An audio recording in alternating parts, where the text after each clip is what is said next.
Good evening, Bagby families. Thank you for joining me on this Tuesday evening to kind of update you all on our next step in expansion of in-person learning beginning on next Monday, May 3rd. So super excited to be able to talk about this next stage. This is the point that we've been working towards over the past 14 months as a school community to be able to bring our kids back as much as possible. And super excited to be able to share how we're expanding to 4 days of in-person instruction with full day learning. So tonight I plan to kind of go over some of the small updates that we're going to be making to our plans and procedures in order to support that and make it possible. A lot is going to be the same, a lot of the steps that we've already put in place to support our hybrid instruction are just going to carry over into this new model. But I'm going to update you all on what are some of the new items this evening. So tonight I'm going to talk about our updated schedule, arrival and dismissal procedures, lunchtime procedures and protocols. This is one that I received quite a few different questions from families ahead of time, so I'll certainly be addressing how we're going to be approaching lunch. Additionally, we'll be talking about our instructional approach and priorities in the final weeks of school, and incorporating how we're going to incorporate music, PE, and art into your child's day, and then hopefully answer any questions at the end. So our updated schedule beginning on May 3rd will be as follows. So on Monday, Tuesdays, Thursdays, and Fridays, we will have full day in-person instruction with arrival starting at 8:15 a.m. going until 8:30 a.m., just as we have for our hybrid schedule. So we'll have that window for families to walk to campus or do vehicle drop-off at the front of the school and at our Curtner gate from 8:15 to 8:30. And then we'll be supporting with our dismissal procedures, nothing changing, just doing it the exact same way that we've been doing it during the hybrid model, but for the 15 minutes between 2:15 and 2:30. And then on Wednesdays, we will be continuing with our asynchronous learning with an 8:15 check-in and attendance check with your child's teacher. And then during the course of the day, they are to complete the assigned asynchronous work. So one of the questions that came up, are we going to be changing our arrival and dismissal procedures? And the answer is no. Everything will remain the same with the exception of our dismissal time, because what we've found is that the system seems to be functioning quite well at half capacity. We are able routinely to get every single student in our cohorts off campus picked up within about 8 to 10 minutes. So we have additional capacity within those 15 minutes to double the number of students. And as we all are familiar, as we all kind of play our role as families of Bagby students, people become familiar with the procedures and process and the schedule. And so all we're going to be doing is changing the dismissal time. Instead of it being a midday dismissal, it will be that end of day dismissal beginning at 2:15 to 2:30. So again, full day instruction, Monday, Tuesday, Thursday, Friday, 8:15 to 8:30 arrival, dismissal at 2:15 to 2:30, with continuing with our asynchronous Wednesdays with a check-in at 8:15 for attendance, kind of laying out the day from your child's teacher to your child as to exactly what they need to be getting done during the course of their asynchronous work during the day. So as I was saying, the arrival and dismissal procedures aren't going to change. And if you need to be refamiliarized with them, on this presentation that I'll be sharing out in PDF form tomorrow along with this video, you can click, it is hyperlinked here. It will take you to that walk through what the new arrival and dismissal procedures are. You can refamiliarize yourself with those. But I think as a school community, most people have learned what the new routines are, and I'm hoping that we can continue to improve on them. So kind of want to just briefly talk about how we actually can improve on some of the different things. So again, you can refamiliarize yourself with the video linked on the Bagby YouTube page. It walks through what the different walking and vehicle procedures are. One of the areas that I think we need to continue to improve on is certainly our vehicle drop-off and pickup.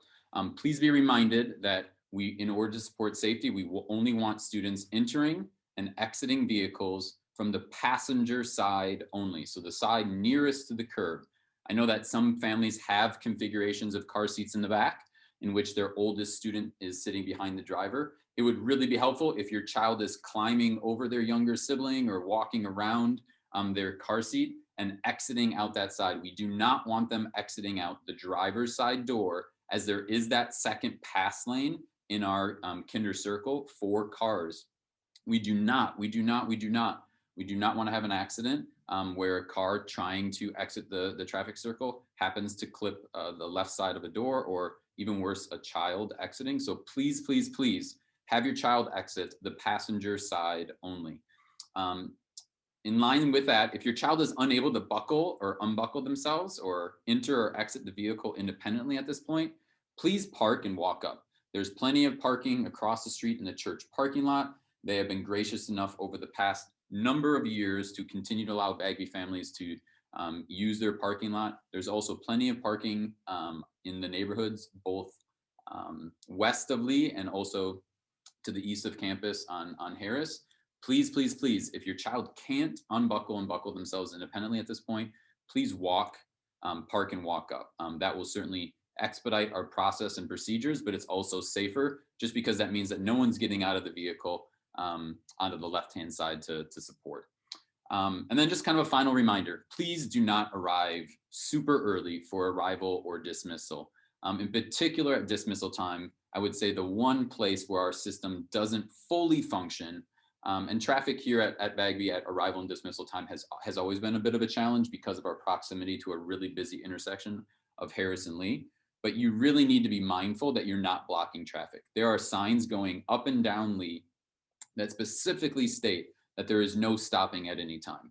And what is presently happening for brief periods of times is our cars are queuing along Lee Avenue, creating a backup, which creates unsafe conditions.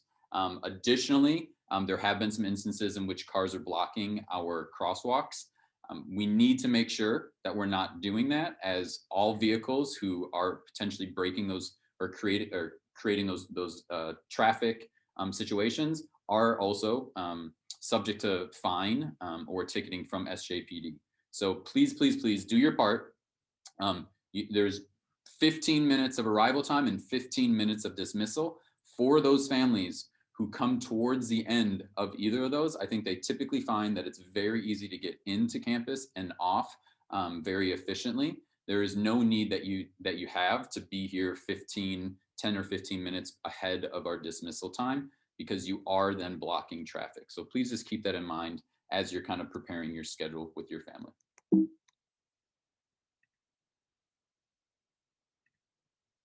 So lunch procedures, this is the hot topic item for tonight.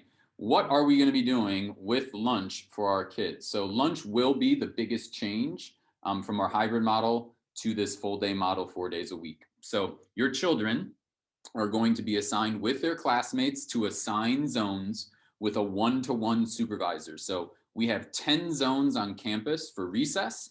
We're going to be using those exact same zones that your students will be in for their morning recess for the students to eat lunch in later in the day. And there is a rotation, so students are rotating through the zones throughout the school. We will have a one-to-one adult supervision to class zones. So we have 10 zones and we have 10 adults who will be supporting with supervision. We're going to have 40 minutes of lunch available for every single child. And there's going to be 2 waves of lunch. So there's going to be an 11:45 to 12:25 lunch, and then there's going to be a 12:30 to 1:10 lunch. There's a 5-minute break in between so that supervisors have an opportunity to run and use the bathroom or grab a drink of water.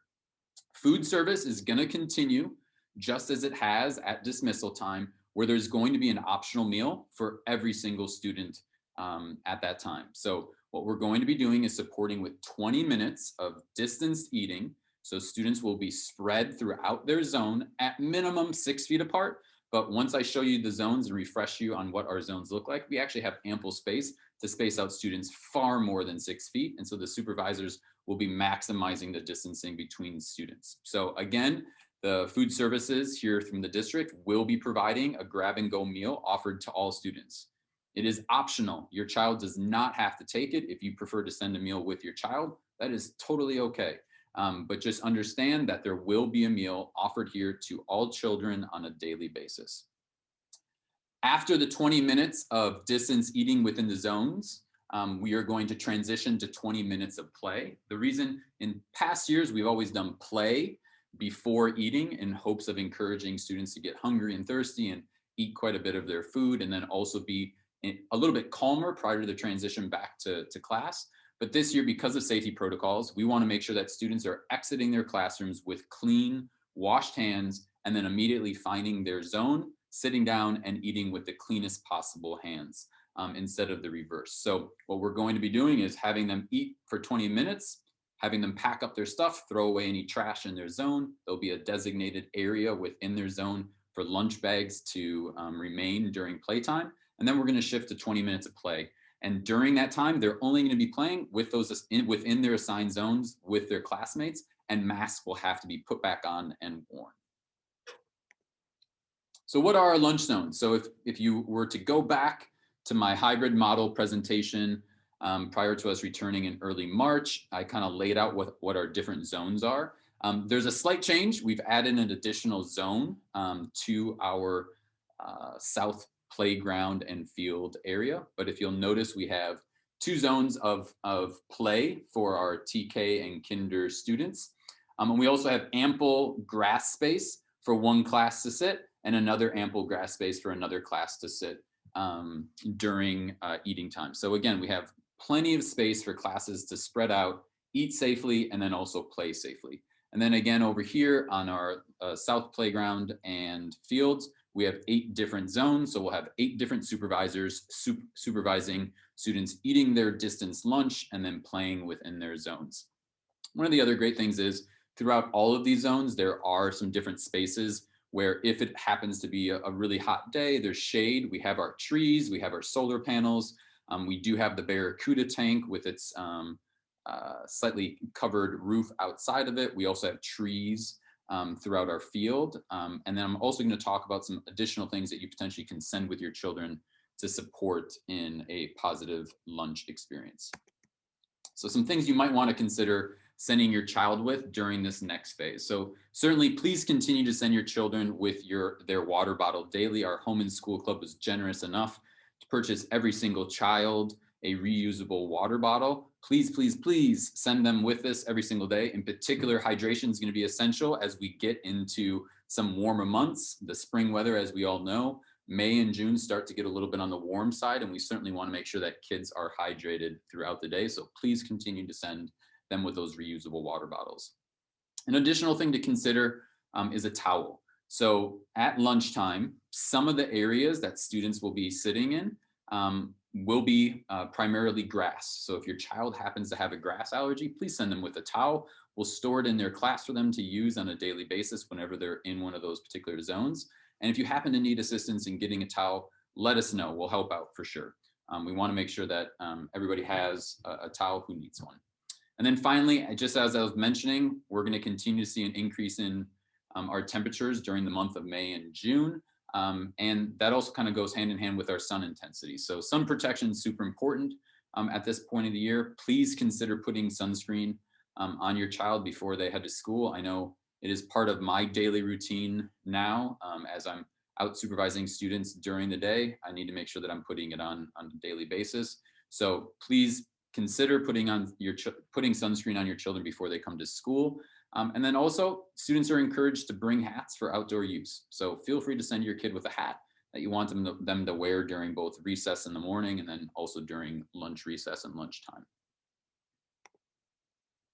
So in this next phase, what are our goals? So certainly safety. Safety will remain our primary focus as we approach these last 5 weeks of school, but also some continuing to support the whole child. The goal is not to have students come to school for the entire day and have the focus solely be academics. The goal is certainly going to remain on continued growth in their academics, but we also want to make sure that we're continuing to support social emotional development. We really want to make sure that they're having those positive peer interactions and collaborating with peers, being creative, and then also just continuing to support positive decision making, and then also rebuilding our school community and culture in hopes of closing out the 2021 school year in a really positive way, but also building a strong foundation for our start next fall. So how are we going to do this in some ways? Well, one of the things that we're going to make sure we're going to continue to prioritize in these last 5 weeks are music, art, and PE. So we are, as a staff, working with our CSD music and PE providers and also our art program coordinator to kind of maximize different opportunities for your child in these last 5 weeks of school. So music, they're going to continue to receive pre-recorded asynchronous lessons on Wednesdays. And then 1 week in the next 5, we are going to have live instruction here on campus. And we're working out the details, but we're going to have Mr. Sanchez on campus teaching music to our students while wearing masks, potentially outside or kind of a blended model, partially inside, partially outside within our Barracuda tank with the large doors open. And then also similar with PE and Mr. Mercado, he's also going to be continuing to record pre-recorded asynchronous lessons that will be delivered to your students on Wednesdays. But then also he's going to be on campus for one of the final 5 weeks of school to provide on-campus PE. Masks will again be worn, students will be outside and certainly distanced, but we're excited to actually offer both of those two things back on campus and in a live fashion. And then finally, our art program coordinator, Kaylin Caulfield, has already reached out to our teachers and is working with each of them individually to support continued art projects throughout the remaining 5 weeks and making sure that there are grade appropriate art lessons for all students to engage in. So we're going to be continuing with all of those for sure in hopes of making the last 5 weeks a really positive experience for every kid. So unanswered questions. If there wasn't anything that I happened to answer, I am happy to answer it now. Just feel free to raise your Zoom hand. So there should be a little, if you're not familiar with Zoom, there's a little yellow hand. Most of us should be at this point, but raise that little yellow hand. It should prioritize your rectangle for me, and then I'm happy to answer your question. Go ahead, Eric. I should have unmuted you. Thanks for the presentation. I think my wife and I had a couple of questions. One is the grab and go lunch. Is it going to be like similar to what they're bringing home right now, or is it going to be kind of different? Very similar to what they're bringing home now, except cooked. I know that quite a few of the items presently being sent home are frozen. Okay. All of the items will, if they need to be warmed up, they will have been warmed up by cafeteria staff. Okay. And then I think the other question was just, our understanding is that the water fountains are still going to be closed, right? So as temperatures heat up, we might, how much water should we be bringing essentially? So, really good question. So the ones that are open are, you can actually, on some of our drinking fountains, there's one by the tank and then there's one in some of our different hallways. They actually have the water bottle fillers. So the actual drinking fountain, the thing that you bend over and you turn the faucet, that thing is closed, you're correct, but there is still water to the system that students can bring their water bottles up and fill it from a top-down nozzle. So those will be open. Okay, got it. And then there's also things still available in the classroom for students to refill from there too. Okay, thank you. Yeah, you're welcome. Anybody else?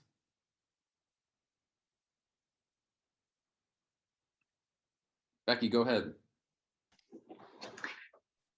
Thanks for this presentation. I was wondering if there was still going to be, and maybe it's teacher to teacher, but if there's still going to be some work that's assigned over Google Classroom, or if we should expect all homework and class assignments to be paper-based. Good question. I would assume that teachers, in particular for your child being a 5th grader, I would assume that more than likely Miss London, Miss Rodriguez will continue to utilize Google Classroom. Just because students are on campus doesn't mean we're necessarily going to get rid of some of the technological tools that everybody's kind of grown accustomed to. But I'm going to defer to each individual teacher to kind of craft and then also communicate out to all parents about exactly how instruction on those asynchronous days is going to be delivered. Got it. Thank you. Yeah, look for further communication from your teachers. Francis, go ahead. Hi, Mr. Kretsch. Thank you for the presentation. Just had one question about the The grab and go lunches, do the students need to like register for those?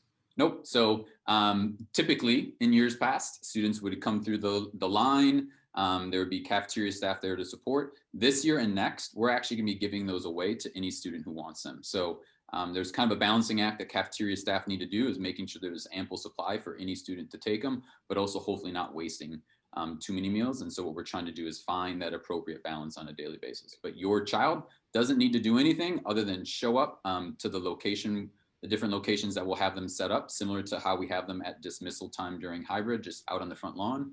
We'll have them back near the playgrounds for them to pick up. That's all they need to do. Walk up and get one. Okay, great. Thank you. Yeah, no problem.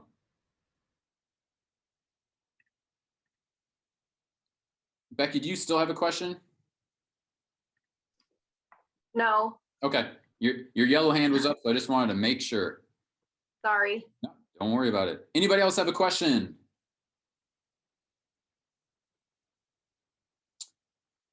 All right, well, in the upcoming days, if you do think of something, don't hesitate to reach out.